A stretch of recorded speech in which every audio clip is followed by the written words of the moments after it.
Now, as I've said in a couple other videos that we've shot over the last 2 days, Dylan and I had to shoot 12 videos. That's over the last 2 days, which is a little bit more than we normally shoot, but I'm gonna be gone for a while. He's gonna be gone for a while. We're both really into full client mode and going. Dylan still is hunting this week over in Buffalo County and shooting some in the field hunting still. So we had to shoot a lot. And as I've said, it's January 3rd. My season ended last night. We had a good hunt. I thought we had a good chance of seeing a big buck. We didn't. We were after a buck 7.4 that's around all the time. There's a giant 10, big 10, who's busted off. I was surprised. Maybe 7.4 is the one that did it because they travel around together. And there's another one that's called the Jam 10 or the Crab Claw 10. He's actually a cool 8-point with little crabs out here, heavy antlers. And he's a 4-year-old. But, you know, who knows what broke those antlers off the big 10. But bottom line, we were hoping one of them would come in, especially 7.4. And it didn't, and so now it's off to habitat work, scouting, and client parcels coming up, the ATA show down in Louisville. So a lot to do. But the cool thing is, this is a time to get in the woods. It's my favorite time to look on client parcels. People always ask, when's your favorite time to get on parcels? I don't care how cold it is. If there's just light snow, a little bit of snow, and no leaves on the trees, no bugs, great time to look at deer parcels. That would mean right now, early January. Early January sign is incredible. It's my favorite time to look at sign. Early January sign is very reflective of hunting season. A lot that's going on right now. Now the deer around here, they're going to migrate a lot more towards around our house here. We still have a lot of corn that's standing for some food plots and a lot of brassica. We have more and more deer every day that seem to be up to this point to where when we come in the driveway in February, we'll see 10, 12 deer that won't even leave the inside of the corn in there. They'll just run around, stay there, or come back very fast because this is the food. So the sign that we would look at in February is not the sign where deer are going to be during the hunting season. They're not here that much during the hunting season. This is after dark stuff coming up here, which is the way we want.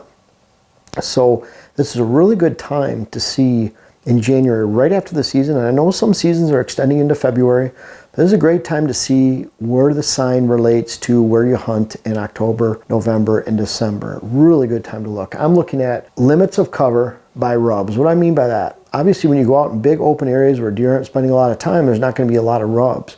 So I want to see concentrations of rubs. And by then, what you're going to find is where you find the most cover, you're going to find the most rubs. And that seems like, you know, rather obvious, but it's very stark on a lot of properties we go to where we can look at something and say, 200 yards away, I bet you there's some good rubs over there. I bet you there's some good beds over there, some bedding taking place. That bedding is reflective of November especially, and December. If things are getting colder, leaves are off trees, you can really find your limits of cover at that time. You know, where are deer going to be? So it's really great to look this time of year because it gives you an insight into where deer are going to bed during the fall. And number 3, how far can you see? You know, a lot of times I'll go to a client parcel and say, property's pretty thick. And then we go out there and literally if there was a deer walking by at 150 yards, we could see it. There's a little bit of snow on the ground. There's no leaves on the trees. What deer see now with snow on the ground, or what we see now with snow on the ground, to me is what deer see without snow on the ground in November. They can pick out movement. They can see you a long ways away. So it's a great time to assess just how thick your cover is. I want there to be 50 yards where you can see. 60 yards, 70, 40, 30, not 150 yards. Because if you're on a 40-acre parcel and you can see 150 yards through it, you're talking almost a third of the way, or a little bit more than a third of that entire parcel. So there's 160 acres many years ago. It was probably 2008, 2009. I was in Michigan. You could stand in a knoll in the center of that 160 and see every square inch of the parcel. That's how open it was, except for a 5-acre swamp down in the corner. So this time of year is great for letting you know your limits of cover. The snow hasn't gotten too deep. And that, of course, you go into those areas of browse and stems per acre and brush. It's amazing how much deer sign you find. And it's not that the bucks were just everywhere on the property and they chose to leave the sign over there. Just that's where they spent the most of their time, the majority of their time. They don't need to be out in these open areas. So what does that tell you as a habitat manager, or even someone scouting for deer on public land? The more you can find of that, the more you can create, the more deer you'll have on your land, because you can start to separate deer from one good spot to another good spot instead of just a limited good spot and a lot of bad spots on your land. Those bad spots aren't holding deer. That's why they don't have a lot of sign. So it really tells you where your cover is limited and what work you have to do. Later sign is extremely unreliable. As I said, we'll have a lot of sheds here. We found about 13 or 14 sheds. It's funny, someone said, well, we don't find a lot of sheds in our food plots and food sources. That's kind of a myth. Around here we found more than half, 12 or 13 directly in our corn and brassicas. We found another 12 or 13 in the woods. I think we found 23 sheds, somewhere around there, and we only had one set of sheds from the same buck. The rest were all different bucks. So it's crazy we didn't find the other ones. It shows how much they move around during the winter time. Not only they're here, there are other food sources in the area. We had a lot staying here pretty regularly, but it tells you, even with some of those bucks that we couldn't identify that came from who knows where, we didn't even see them this hunting season, we know they're alive because we get pictures from the neighbors and feedback from the neighbors. Deer yards up north, I always use that example. You know, deer that are in those deer yards leave pellets on top of pellets. Deer trails, but they're not there in October, November, December. They're moving to there when the snows get deep in December to January, even February sometimes. The sign you find when you're shed hunting in February and March in the sheds themselves can be extremely misleading. And it's hard when you have great sign to actually pull yourself away from that and say, man, I gotta hunt somewhere else because, you know, this is not a fall area, this is a winter area. If you go in there and look at that sign in March and April, it can be very, very deceiving. Lots of sign attracts hunters, but that doesn't mean it attracts bucks during October, November, December. It's very important to learn the difference between fall sign and winter sign. Deer are herding up, they're congregating in areas, and so that sign that you find during the winter time, in the late portions of the winter, can be extremely misleading for creating your hunt around, especially sheds. You find a giant set of antlers, that's not part of the puzzle of this fall movement the majority of the time. I'm not saying it isn't a part of the time, but the majority of the time it has nothing to do with where he's at in the fall.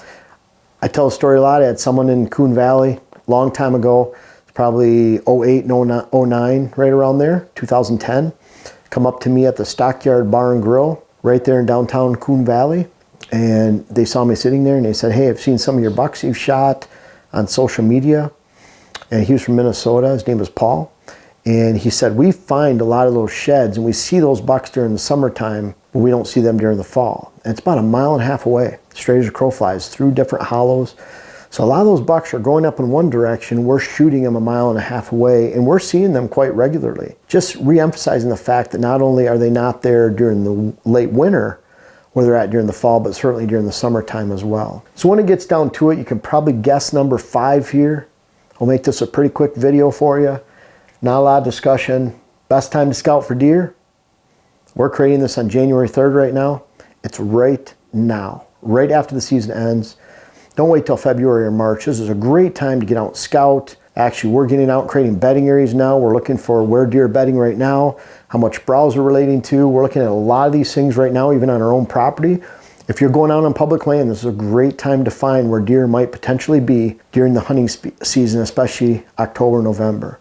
So what's the best time to scout for whitetails? It's right now, because right now is the most reflective time of the hunting season and those hunting season patterns that you're trying to unravel. As every week passes from now through summertime and into August, September, and early October, that sign becomes more and more and more misleading. And that's why I talk about during the summertime. Whoever has the most bucks in August and September usually has the least amount of bucks in October, November, December. And if you don't have those bucks at that time of the year in October, November, December, if you're not hunting that kind of sign or where that sign's at, then especially if you have your own land, you can't be a herd influencer. And at the same time, if you're walking around looking for buck beds in February and March on public land, you're going to be very misled to where you could hang your stand or should be hanging your stand in October, November, December. Great time to scout right now. Doesn't matter how cold it is, just dress for it, especially when we have a little bit less snow. Right now, I think we've only had about 14, 13 inches of snow right around there in southeast Minnesota right now, which is very light. We had a little bit warmer, low moisture fall. And the thing is, in living in the UP of Michigan and seeing the snow that we would get, the average 185 inches you get, that's always weighted towards the front end. So typically, as these weeks pass, we're not getting a lot of snow. It doesn't make up for it in obviously May or April. We have those big snowstorms sometimes late. But again, make sure this is a great time to get out, easy time to walk around the woods with not that much snow. pick up a pair of snowshoes, and you'll find the effort that you put in right now for your deer season this fall will pay big rewards in helping you unravel that buck of a lifetime for this hunting season and beyond. Folks, I want to make sure you check out my web class video series, whether it's how to design your food plot program or how to design your property in general. And we have a new one coming out that'll be how to hunt the rut. But these bucks back here are a testament. Some of these bucks go back to 93. They're even in different states. I urge you to check out those web classes so that you can help yourself, help your land, help your hunt. The link is in the description. And also for those that have tried them out, I encourage you to offer some feedback in the comments below. Thank you.